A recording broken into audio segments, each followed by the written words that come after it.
Welcome to my channel easy learning accounts. आज की इस वीडियो में हम चैप्टर नंबर 10 का लास्ट टॉपिक पढ़ेंगे, जिस टॉपिक का नाम है methods of redemption of debenture. Methods मतलब अगर मैंने as a company debenture issue किए हैं तो मैं उसको रिडीम किस किस तरीके से करूंगी, उसको जानने के लिए हम आज के कॉन्सेप्ट को पढ़ेंगे। तो there are basically four concepts of redemption. There are basically four concepts of redemption of debenture. मतलब redeem करने के लिए डिबेंचर के 4 मेथड्स अवेलेबल हैं। पहला होता है लमसम, जिसमें डिबेंचर का पेमेंट एक बार में कर दिया जाता है। जितना कर्जा लिया, मान लो मैंने 15,000 का कर्जा लिया तो 15,000 का पेमेंट एक बार में पे कर दिया, तो this type of payment made is known as lump sum payment, right. Second point is in instalment या फिर बाय ड्रॉ ऑफ लॉट्स। मतलब अगर मैंने 15,000 का कर्जा लिया तो मैं उसको 5,000 की 3 इंस्टॉलमेंट में इक्वली पे कर रही हूँ ईयरली। तो अगर इस तरह से टुकड़ों में जब हम अपने डिबेंचर का पेमेंट करते हैं तो that is known as in instalment, right. Third point is by purchase from the open market. Security market या स्टॉक मार्केट से जब हम शेयर परचेज करते हैं, जब हम ओपन मार्केट में डिबेंचर अपने खुद के कर्जे को परचेज कर लेते हैं bye purchasing in the opening market, this is the third concept of redemption of debenture.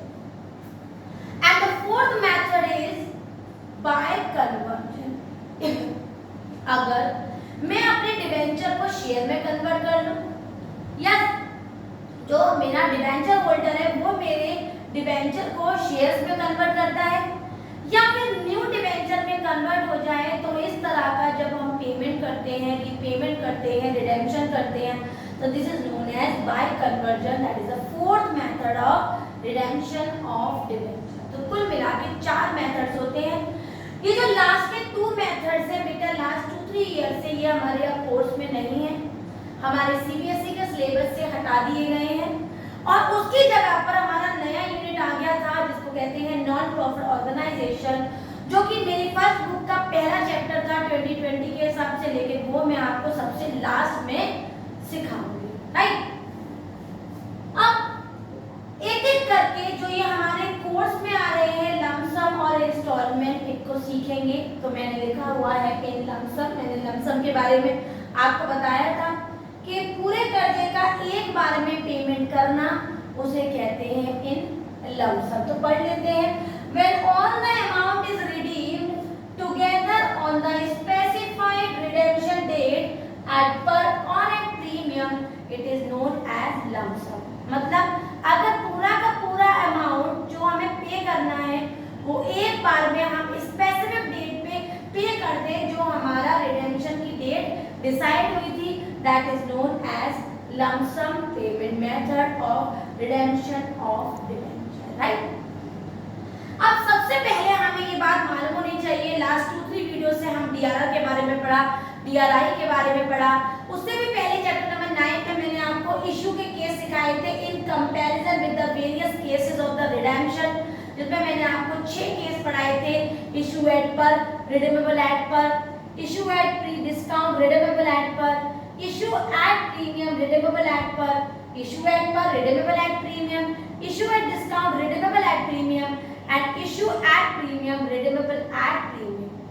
इन 6 केसों में हमने देखा था कि रिडीम 2 तरीके से हो रहे थे बेटा, शुरू के 3 केस में एट पर में और लास्ट के 3 केसेस में एट प्रीमियम में। तो रिडीम 2 तरीके से होता है बेटा, एट पर और एट प्रीमियम। तो मैंने रिडेम्पशन की जनरल एंट्री लिखी हुई है बोथ एट पर के हिसाब से और बोथ एट प्रीमियम के हिसाब से। देख लेते हैं। पहले बताएंगे कितना अमाउंट ड्यू है और फिर अगला एंट्री होगी पेमेंट की, राइट। तो ड्यू एट पर की एंट्री होती है percentage debenture account debit to debenture holders account being amount due. मतलब ये पैसा मुझे डिबेंचर होल्डर को देना है। दूसरी एंट्री होती है हमारी debenture holders account debit to bank account, या फिर debenture holders account debit to cash account being debenture paid. तो इन दो एंट्री में हमारे एट पर का केस खत्म हो जाता है। लेकिन अगर रिडेम्पशन एट प्रीमियम है, अगर रिडेम्पशन एट प्रीमियम है, तो पहली एंट्री होगी हमारी percentage debenture account debit premium on redemption account debit to debenture holders account, और अगली एंट्री फिर सेम हो जाएगी debenture holders account debit to bank account. मतलब पेमेंट की एंट्री तो कॉमन है, लेकिन एट पर और एट प्रीमियम के हिसाब से ड्यू की एंट्री बदल जाती है। क्लियर है? ये बात मैंने आपको पहले भी बताई थी, मैं रिपीट कर देती हूँ। ये जो प्रीमियम ऑन रिडेम्पशन है, ये हमारी कंपनी का कैपिटल लॉस कहलाता है, और ये वो पैसा है जो कंपनी ने कैपिटल लॉस में किया। क्यों? क्योंकि पेमेंट करना था कम और उसने पेमेंट कर दिया ज्यादा, मतलब एट प्रीमियम में, तो it is a capital loss of the company. तो इस बात को हम नहीं भूलें। अब एक एक करके बेटा मैं आपको क्वेश्चन नहीं कराऊंगी, क्वेश्चन में नेक्स्ट वीडियो में कराऊंगी। अब मैं आपको बताती हूँ कि अगर लमसम का पेमेंट है तो स्टार्टिंग से लेकर एंड तक हमें कौन कौन सी एंट्रीज करनी है, उसमें डीआरआर भी इंक्लूड करेंगे, डीआरआई भी इंक्लूड करेंगे, रिडेम्पशन भी इंक्लूड करेंगे, और इश्यू की दो एंट्री भी इंक्लूड करेंगे। तो एक एक करके अगर मैं बेटा एंट्री के बारे में बात करूं, तो सबसे पहले की जो हमारी दो एंट्रीज होती है ना, उसको हम कहते हैं eight the time of issue of debenture. तो जितनी भी जनरल एंट्री है लमसम की, वो तीन पार्ट्स में डिवाइडेड है बेटा। पहला होता है at the time of issue of debenture, जब हमने डिबेंचर इश्यू करे। तो डिबेंचर इश्यू करे थे तो मैंने उसके लिए आपको 6 केस पढ़ाए थे बेटा। इश्यू एट पर, issue at premium, issue at discount, तीनों को रिडीम एट पर के हिसाब से, तीनों को रिडीम एट प्रीमियम के हिसाब से 6 केस। तो हम एज्यूम कर लेते हैं कि जो हमारा केस है वो है, किस तरह से केस है कि हमारे 15,000 डिबेंचर्स है at the rate of 10 each, issue at per, redeemable at 10% premium. Right? तो इस छोटे से कॉन्सेप्ट से सारी एंट्री हम फिनिश कर देते हैं। राइट? तो हमारी पहली एंट्री क्या होगी? केस है issue at par redeemable at premium, मतलब केस 4। केस 4 है तो केस 4 की एंट्री लिख देते हैं बेटा। केस 4 की पहली एंट्री होगी bank account debit to debenture application account being debenture application money receive. Right? Amount fill कर लेंगे, 15,000 को 10 से मल्टीप्लाई करेंगे बेटा, तो वैल्यू आ जाएगी 1.5 लाख। 1.5 लाख क्योंकि इशू एट पर है तो अमाउंट सेम आएगा, ये हम पहले भी सीख चुके हैं। नेक्स्ट एंट्री होगी डिबेंचर। ये कौन सी एंट्री हो रही है? At the time of issue of redemption की। तो debenture application account debit, loss on issue account debit to percentage debenture account to premium on redemption account, क्योंकि ये कैपिटल लॉस है तो इसको हम लॉस में ट्रांसफर कर देंगे बीइंग डिबेंचर इश्यूड। क्लियर है बेटा? अब इसको फिलिंग करते हैं। एप्लीकेशन से ऊपर 1.5 लाख बता रहा, परसेंटेज डिबेंचर में हमेशा फेस वैल्यू आती है जो कि 1.5 लाख है, मैंने लिख दिया। 10% रिडीम हुआ है प्रीमियम में, मतलब 15,000, और यही 15,000 आ जाएंगे हमारे लॉस ऑन इशू में, क्योंकि जो प्रीमियम में आता है बेटा वही अमाउंट हमारा लॉस ऑन इशू में ट्रांसफर हो जाता है। तो ये दो एंट्री जो हमने पढ़ी ये होती है at the time of issue. अब जो अगली एंट्री होती है वो होती है बिफोर रिडेम्पशन। क्या किसकी कहलाती है बेटा? ये बिफोर रिडेम्पशन। इसमें हम डीआरआर और डीआरआई दोनों की एंट्री को इंक्लूड करेंगे। तो पहले मैं डीआरआर की एंट्री बताती हूँ। ये हमेशा 31 मार्च को होगी।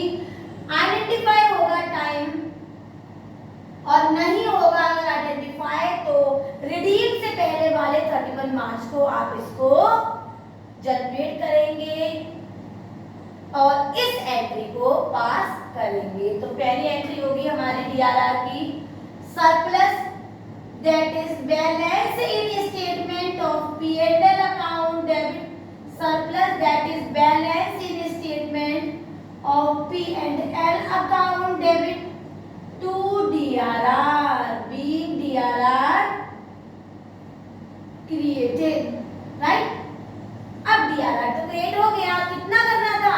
अगर मैं अज्यूम कर लूं कि ये अनलिस्टेड कंपनी है other than non banking financing companies and housing finance companies, तो 1.5 लाख का बेटा 10% जाएगा तो कितना जाएगा? 15,000 और 15,000। लेकिन अगर ये क्वेश्चन कहता कि ये जो डीआरआर है ये आउट ऑफ कैपिटल है, तो आउट ऑफ कैपिटल में आप ये एंट्री नहीं करते, राइट। तो हमने एंट्री कर दी। अब अगली एंट्री जो हमारी होगी वो 1 अप्रैल या फिर 30 अप्रैल को होगी। वो किसकी एंट्री कहलाती है बेटा? डीआरआई की। तो DRI account debit to bank account being DRI required. Clear है बेटा? हमने डीआरआई भी क्रिएट कर दिया, राइट। डीआरआई भी क्रिएट हो गया, 30 अप्रैल हो गई, स्टार्टिंग है, करंट ईयर है। अब नेक्स्ट ईयर में इसका पेमेंट होगा। तो इसके बाद की जो अगली एंट्री होगी बेटा वो क्या होगी? Bank account debit to DRI being DRI redeemed. अब आप सोच रहे होंगे कि ये कौन सी डेट पे होगी? तो ये होगी at the time of redemption. Clear है बेटा? तो ये कब होगी? At the time of redemption. Redemption के टाइम पर पहली एंट्री क्या होगी? Bank account debit to DRI. और अब हम करेंगे हमारे रिडेम्पशन की वो एंट्री जो अभी मैंने आपको बताई थी। क्योंकि ये रिडीमेबल एट प्रीमियम है तो यहाँ पर रिडेम्पशन की प्रीमियम की ड्यू की एंट्री करूंगी। ड्यू की एंट्री क्या बताई थी बेटा मैंने आपको? ड्यू की एंट्री थी हमारी percentage debenture account debit premium on redemption account debit to debenture holders account, right, being debenture redemption due. Clear है बेटा? आगे बढ़ते हैं। इसी फिल कर देती हूँ अमाउंट में। पर 1.5 लाख का 15% डीआरआई में जाएगा। 225 15 का 25 इसका वैल्यू होती है। 15 75 का 75 का 5 कैरी 7 50 19 20 21 22 बिल्कुल सही। 22,500 और यही वैल्यू हमारी कहाँ चली जाएगी बेटा? इसमें भी आ जाएगी 22,500 और 22,500, राइट।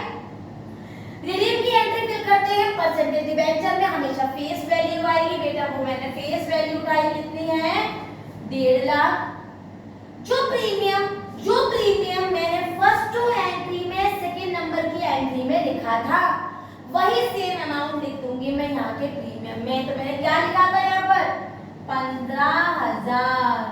तो ऐड करेंगे बेटा दोनों को, वैल्यू हो जाएगी 0,005 1,65,000।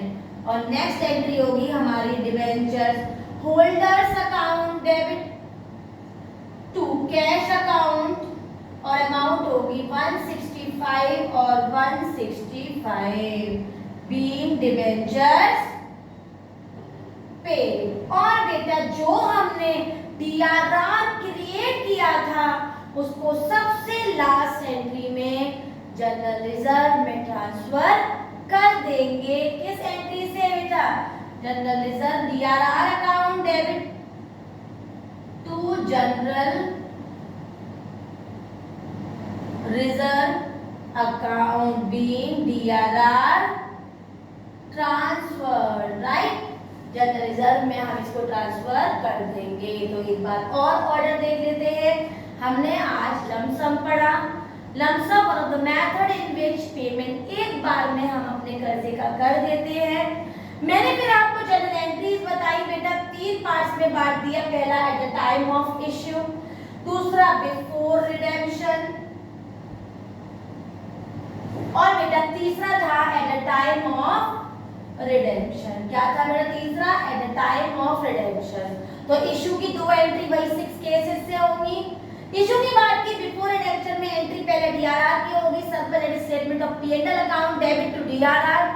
दूसरी 1 अप्रैल में डीआरआई की होगी, DRI account debit to bank account. उसके बाद तुरंत at the time of redemption की एंट्री हो जाएगी, पहली bank account debit to DRI.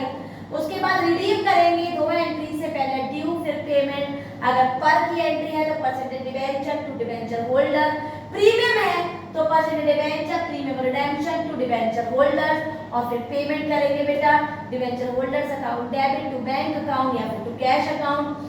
और लास्ट में एंट्री होगी DRR account debit to general ledger being amount transferred to general ledger. General ledger में अमाउंट ट्रांसफर कर दिया जाएगा। अब इसमें जो हमने एंट्री की, जो एग्जांपल लिया, क्वेश्चन को कंप्लीट किया, इस टाइप के क्वेश्चंस मैं आपको नेक्स्ट वीडियो नंबर 94 में बताऊंगी। और 1 से 2 क्वेश्चन से हम इस लमसम पेमेंट के कॉन्सेप्ट को कंप्लीटली अंडरस्टूड करेंगे और इसको भी क्लियर करेंगे। आज की जनरल एंट्री जो मैंने आपको बताई, जो जो चीजें इसके बारे में बताई, अगर आपको सारे पॉइंट्स क्लियर हो गए हों, मेरी वीडियो को बेटा लाइक करें, शेयर करें और मेरे चैनल को सब्सक्राइब जरूर करें। Thank you.